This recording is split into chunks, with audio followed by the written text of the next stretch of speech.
Peeps and Kevin in the kitchen. Sopa de elote. Sí. So, as many of you know, while we actually live in Georgia, are from Texas, which means we have a love for Mexican food. We love us some Mexican food. So, tonight we are making sopa de elote. Sopa de elote. De elote. Sopa, soup, de of elote, corn. We're making a Mexican corn chowder. It's fabulous. All right, Sarah. Okay. Sarah, wait. Okay. What did the duck have for lunch? Is it quackers? Soup and quackers.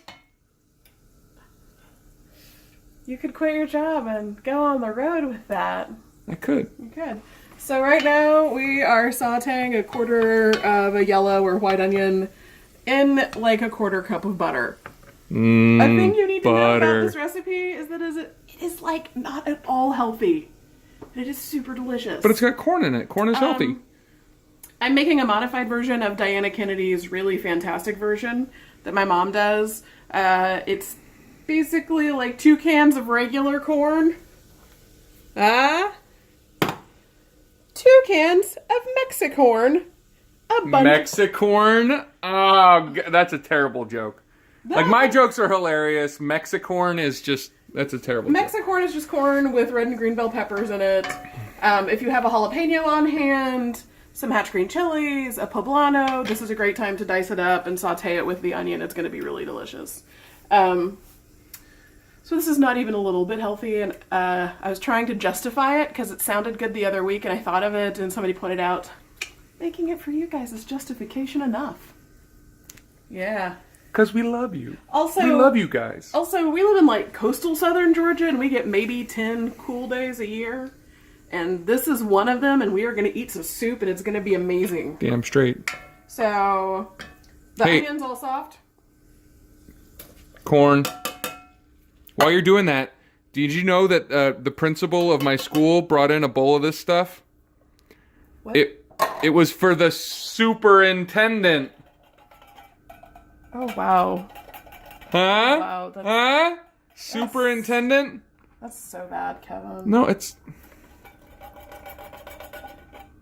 So, our corn is in.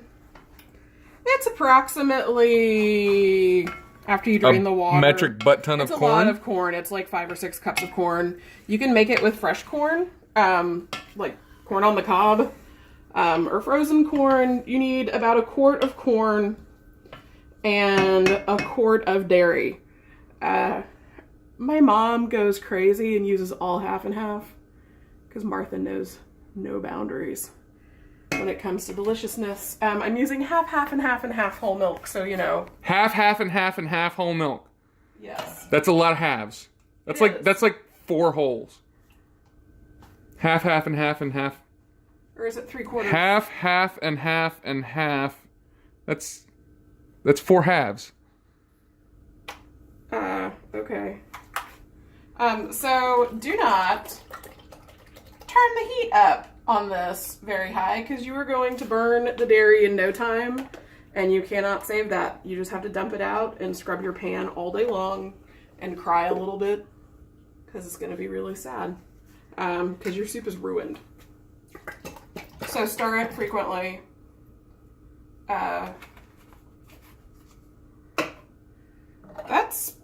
You're going to add salt and pepper to taste. If you have a can of hatch green chilies, throw it in now. Chop them up a little bit more. We're just going to let that get warm for a few minutes. So, you know how Reese eats this? With her spoon. Huh? That's funny. This is grounds for divorce. No, it's... Not really. Grounds for making me awesome. Okay. In the microwave, I have 2 bowls ready to go, because there's 2 of us. Mm-hmm. But Abraham, don't you want some corn soup? Abraham has... Do you want some corn soup?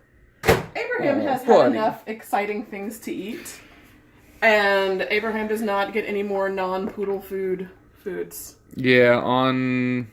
What was it, Sunday? Friday? No, it was on Friday. Friday, he ate an entire, half a bag of special glucosamine treats. Yeah. And then he was very sick. Like, he threw up so many times all over the house and outside. And I've spent 2 days. I've spent about 9 hours now scrubbing vomit out of expensive carpets and out of the baseboards and fancy trim with like Oh, a poodle vomit scrubbing man. toothbrush. Are you feeling better today? You was not feeling good. Do you feel better? Do you feel better? Can you tell all the people out there hi? Can you tell them hi? Hi, people. See, that was him. He talks like Scooby-Doo. We're all ready for tomorrow. We're giving out this, and we also have good chocolate stuff, too. Like, we're not just giving out the crappy candy. Like, we have actual chocolate. And then, the best thing, the absolute best thing about Halloween here at our house is that they had these little mini cans of Strongbow cider for $0.25 a piece. I restrained myself and only bought 72. So we're going to be giving these out to the adults that come trick-or-treating, and we're going to give candy to the kids that come trick-or-treating, because we're the fun house. You know, we want our neighbors to love us like we want you guys to love us. And so, you know, handing out free booze to the adults that come taking their kids trick-or-treating is a way to make people love us, I think. What do you think? It's actually penance, because when I was little, my mom gave out raisins and Chick Tracts. Oh, bro. I know. And I only got to go trick-or-treating once, and I got to wear my angel costume from the kindergarten Christmas play, but it was cold, so I couldn't wear my wings, and I just had to wear a cardigan over it, and it was just like a sad white dress with a cardigan, and I could only go on my street. So we kind of do Halloween up a little bit when it comes to being overly generous with the candy, but I've learned I have to hide it from Kevin, because Kevin will eat all of it. Like, that is only in the 7 years we've been together, that's happened like literally every 4 times. year that you have known maybe where 5 the times. candy is. Maybe 5 times. You kept it in safe. 7 years. You kept all of the candy safe in your office. Well, it was safe. Nobody else got to it. It was safe in your belly. Yeah, well, Yeah, shut safe up. in his belly. So we're gonna warm up the bowls, because you don't want to put soup in a cold bowl. It's gonna get cold and nasty and sad. We're gonna take a break and let this warm up, and we will come back in a second. All right.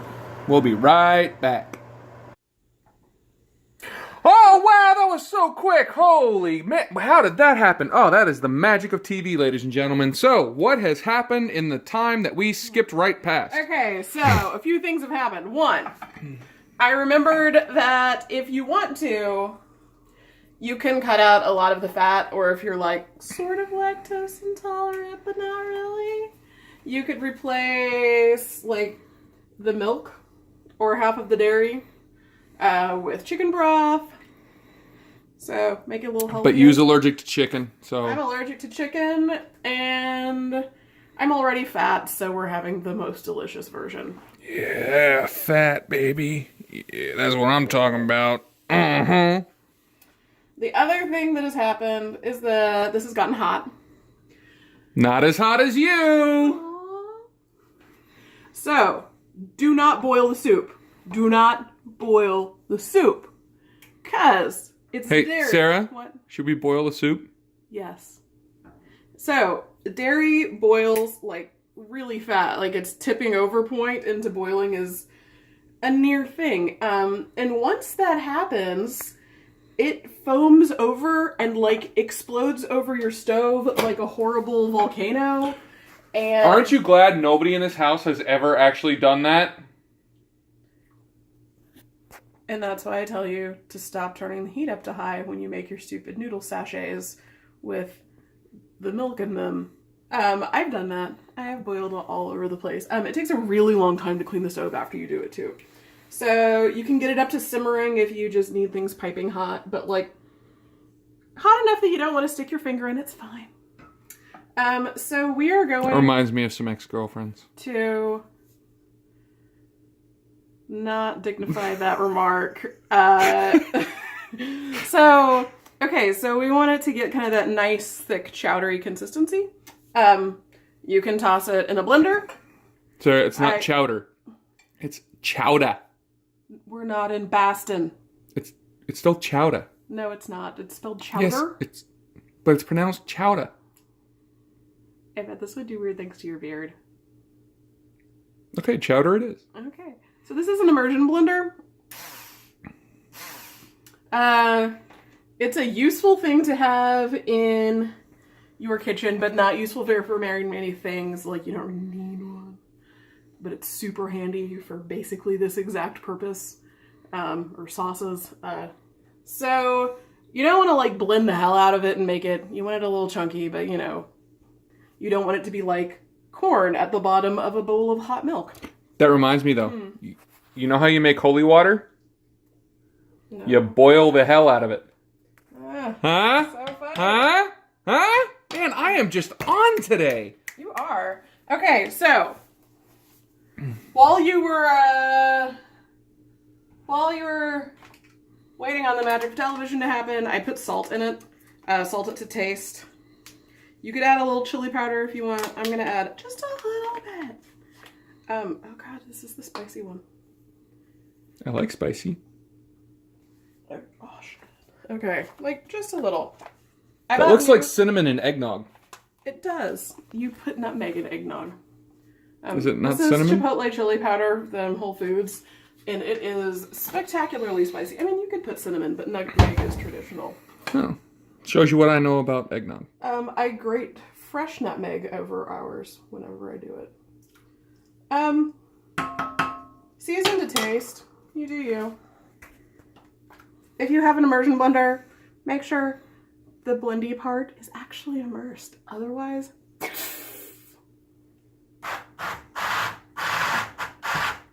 Ah! Oops. Did he burn you? That was an accident. This is how she is after like half a can of one of those little Strongbows. So, yeah. Yeah. Remember how she was talking about how hard it is to clean the stove after the dairies? There's chili powder on my nose.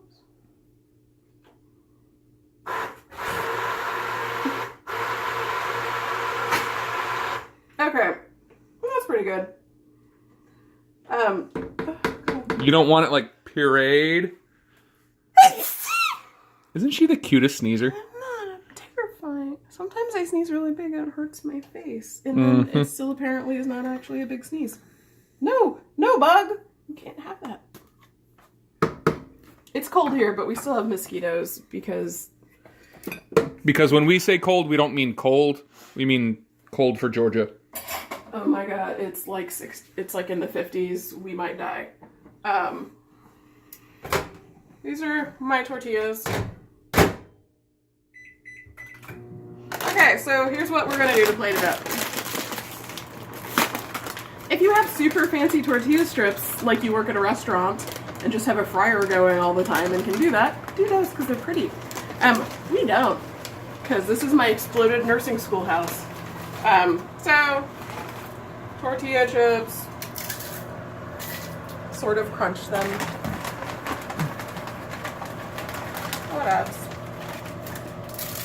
Whatevs is heard in a lot of cooking shows.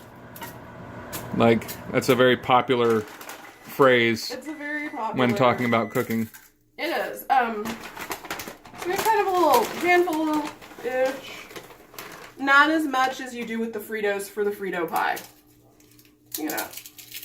In other words, if you haven't seen our previous episodes, please go back and watch those now. Okay, the next thing we're going to do is we're going to put some shredded cheese in the bottom. In the bottom? In the bottom. In the bottom. And on top. And on top. Hey! I'm using this 4-cheese Mexican blend because we have it. Monterey Jack, queso quesadilla, queso Oaxaca, like pepper jack. All of these are good choices. I don't know. There's like a couple tablespoons of cheese. What's up? Abraham's here cleaning up. Abraham is a very helpful poodle. Thanks, buddy. Doing your job around the kitchen. Okay. If your soup is too thin and weird, like if you screwed it up, or I don't know, your corn was made out of water, I don't know your life, you could always Mix some, what's the thing I'm thinking of? Cornstarch in with a little water and stir it into your soup and kind of let it cook for 3 to 5 minutes. That'll thicken it up, make it a little more homogeneous. Who doesn't love homogenization? Maybe the French dairy industry? I don't know where the joke is in that. It's probably not a good joke. Unlike Kevin, I went to the store and didn't think of amazing soup jokes. Your priorities disgust me. I don't know. I left my phone at home. It was horrible. I was gonna like call my mom and make sure I was remembering the recipe right, like out of just the back of my brain. But I left my phone at home and I didn't realize I'd left my phone at home, so I kept trying to make a phone caller and like I was yelling at the car assistant for not knowing how to call home. She doesn't actually have a car assistant. She means the little computer in the car that I talk to when I push buttons on the steering wheel that does things for me. That's what I mean. Yeah, you know what? You can put these back with all your sass. And we put the cheese in the good drawer. I call it the good drawer because it's got the cheese and the hot dogs in it. You know, the good stuff. And then you can just top it with like a couple more crunched up chips per thingy. Okay, Milagro. You can throw cilantro on top if you're feeling frisky. But then you just eat it. That's it. That's what we did. All right. Sopa de elote. You want to taste it? Because I know what it's supposed to taste like. All right, I'm going to taste it. Where's the spoon? You need a spoon. Give me a spoon. But you should like taste your own bowl, not my bowl. All right, here we go. Let's see. Is it hot enough? Oh, so delicious. Right? It's so good. That is so good. I think my mom puts like kind of lightly fried poblano strips on top. So good. All right. Oh god. So. Hot tortillas. They're so hot and buttery. Well, put them on the thing. I am. Oh, that was stupid. I should not have stacked them. Why did I do that? God, I've lived in Georgia too long. I didn't tortilla correctly. And now I have to live with my shame. All right. So, until next time, we love you guys.